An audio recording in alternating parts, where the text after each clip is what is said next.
There's already a great video out there on YouTube that shows how to replace this idler pulley. Goes through almost the exact same steps that I'm going to show in this video with 3 exceptions. 1, I didn't have to replace or remove the Phillips screws behind the dryer door. 2, my control panel just pulled straight up out of some clips, whereas the one on YouTube showed you depressing some plastic clips and then popping the control panel out.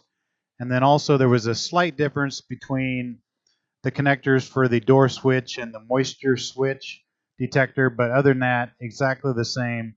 Great video.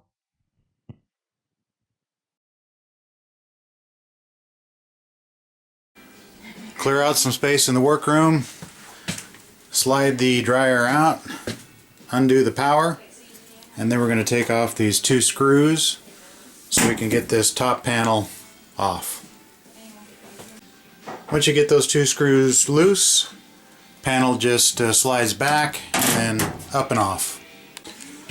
Looks like the next step is to get this piece out of here. There's 2 screws that hold that plate in, but before you do that, take note of where these wires are connected. They go back into this control panel. It looks like you're going to have to pull these 2 connectors off, and then this whole piece can come off and slide back, lay back out of the way. Eventually you're going to need to pull the drum out of there, so you need to remove that piece.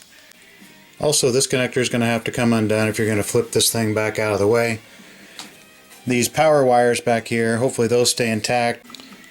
If you look very closely at these white plugs, there's a little piece that has a fish hook on it that's holding them in there, so this is going to have to pull back just a little bit, and then you can pry those plugs up and out. Also, this little plug here is going to have to come off, and I just got done pulling that plug there straight back out. Came out with no trouble. This connector gave me a little trouble, so I used a regular screwdriver to push back on that tab, then stuck an ice pick in there and gave it some upward pressure, and it popped out. You wouldn't think it would have been, but this plug was a pain in the butt. I finally had to jam a ice pick underneath that side to kind of pry it up, and then it would pull out of there. One of those deals where you need 3 hands. Okay, we've got all these plugs disconnected. Take out that screw and that screw, and then this entire panel should lift up out of the way. Okay, panel flipped up and out of the way. Okay, next you take out 2 screws, one here, one over there, and then you got to apply a fair amount of pressure to pull this thing up. And then at that point, that front control panel is loose and can be set off to the side somewhere. Now remove this bottom panel. There are some screws along this bottom edge. Appears to be 4 of them along there. Remove those, and then hopefully this panel will come off. Once those 4 screws are removed, that panel just falls off. There's no wiring connectors or anything like that, just falls off. Up here at the top, this is loose. There's a couple of screws here that you want to just loosen, one on each side. And then this one's a little different than what I've been looking at. I think if we just take these 2 screws off down here at the bottom, I think this whole door assembly will come off. We'll see. Let's try the addition of this screw and that one over there and see if we can get this entire piece to pop off. Underneath here, eventually we're going to have to take off this wire connector, and I think a couple of screws that hold on this blower motor plate. But let's try and get this front door piece off first. We've got these top 2 screws loosened. Got the bottom 2 screws removed. I think we're going to remove that screw and that one over there. A couple of screws from the blower housing, and then this wiring connector needs to be taken loose. Okay, it appears these 3 bolts, screws here, that one, this one, and one up there. I took 3 screws off around this blower. Really, you just had to take this one and this one up here. I took that one up there, but it really just connects. So I'm going to reinstall that one right now. Alright, now that came off as a unit. Did have to take those 3 screws off of this blower. Disconnect that connector. Remove those 2 screws. Loosen the upper 2 screws. Lift up and pop off. Move out of the way. Well, you've got it apart. Check inside here. Pretty packed full of lint. Okay, at this point that drum is just resting on 2 wheels in the back and then kind of laying down on top of some parts in the front. You're going to want to, at this point, you're going to want to pay very close attention to how that belt goes around that idler pulley. Because the next step is to remove that belt, but eventually you're going to have to put it back on, and you're going to need to know how it wraps around there. So I'd advise you to sketch yourself a little picture on a piece of paper, take a picture, whatever. Once you've completed your little sketch of how that belt goes on there, take note that the groove side of the belt goes down, smooth side up. Remove that belt. Now this drum should just pull out of there. Okay, just a tip, before you pull that drum out of there, take a Sharpie, put an arrow on there and tell you which side's the front, because it does make a difference. One way it will line up with the pulley down here, and the other way it won't even come close, so you don't want to have it mostly put back together and find out it's in the wrong spot. So do that. But basically, at this point, that drum just slid straight out toward me. These sides give a little bit of play. Pulled straight out and got it out of there. Now you can see that idler pulley, and it's pretty stiff, and I was able to get it to squeak when I rotated it a little bit. So that is our culprit. These I'll rotate pretty well. I'll probably oil them a little bit. There's 2 on the front compartment here. Those wheels rotated good. Drop or 2 of oil on those. Should be good to go. But here's your pulley, idler pulley. There's 1 bolt right here. There's a spring, has to come off, and 1 bolt, and then that idler pulley will come up out of there. Looks like if you're really cheap, you could probably just replace that plastic wheel, but I'm going to go to the parts store and see what they got for me. And you can see here, your idler pulley lines up with the motor.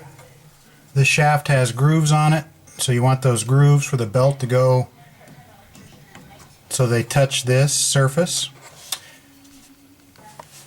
Okay, I removed the bolt holding on the idler pulley, removed that bolt, then it kind of flopped down. Now it'll be real easy to take that spring off of there.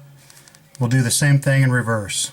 Lay the idler pulley down, put the spring on, move it into position, run the bolt through it, and tighten it. Alright, went to the appliance store. They sell just this wheel right here, just the plastic part. You don't actually have to replace the metal. But for that plastic part and a belt was $42. And for $49, I got this kit. It's got the wheels, the belt, the idler pulley, all for like $49. So there's the part number for you.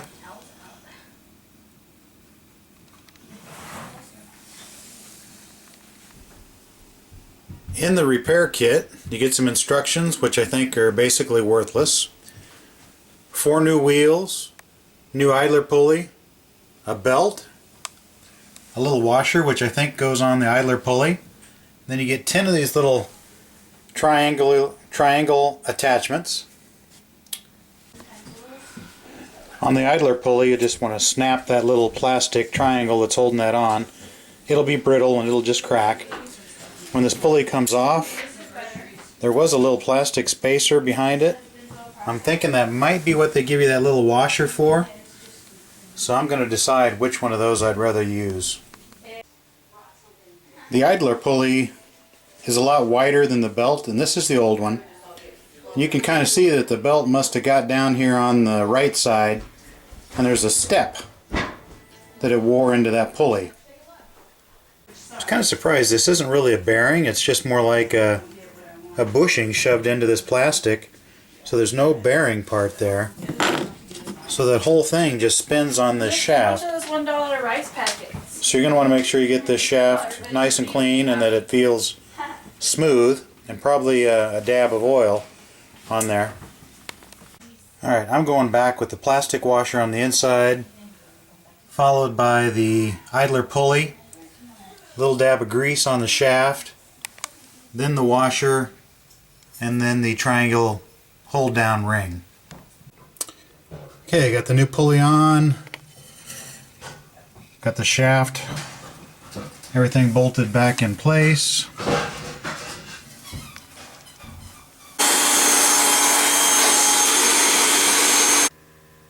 We've got the inside vacuumed out.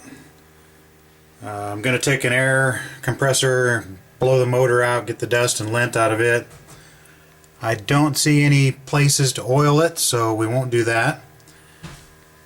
Next step is to install these wheels. Again, I'm kind of surprised. I thought this would be like a bearing, but really there's no bearing there. It's just this thing spins on a shaft. So basically we're gonna pop that little plastic clip off, get that one off, slip the new one on, or probably put a dab of grease, pop a new plastic triangle on there. We'll do that to these two, and then the other two on the front.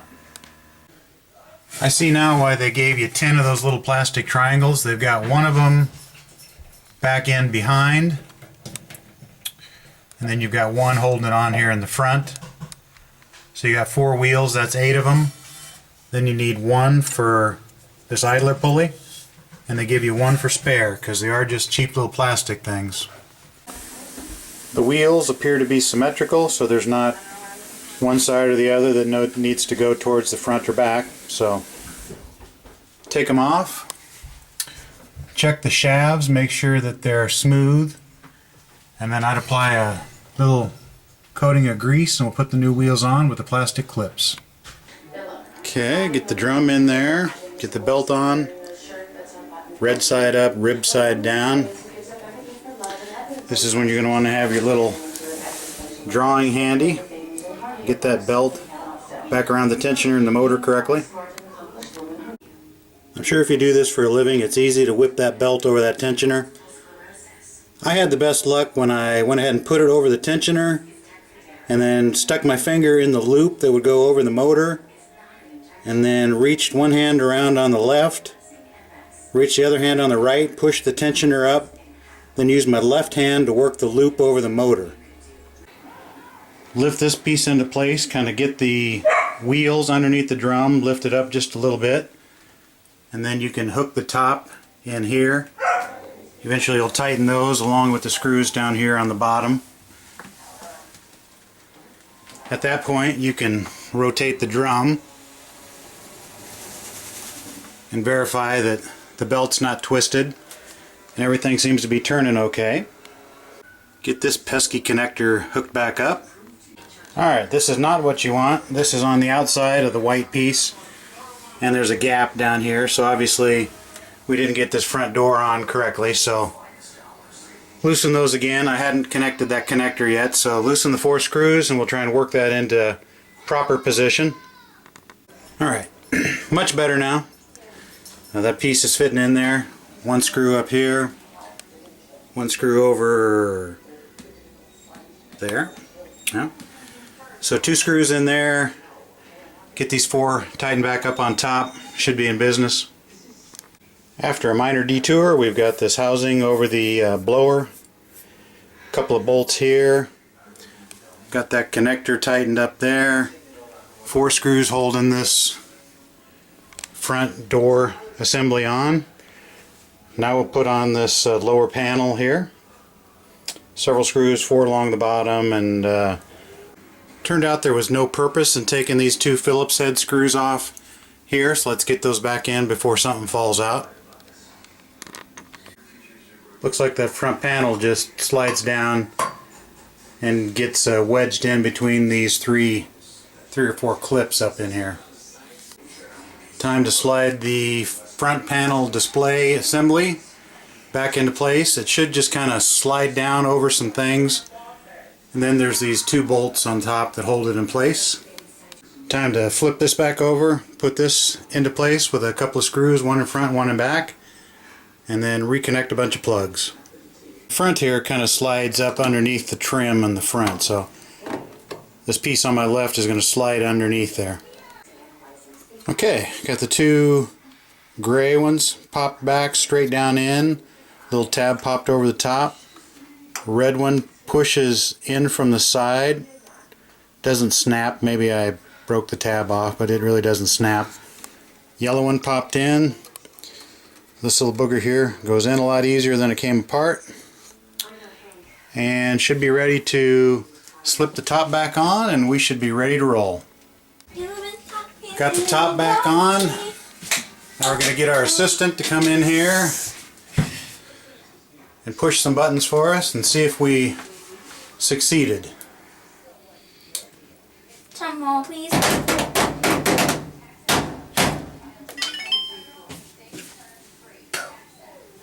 Start.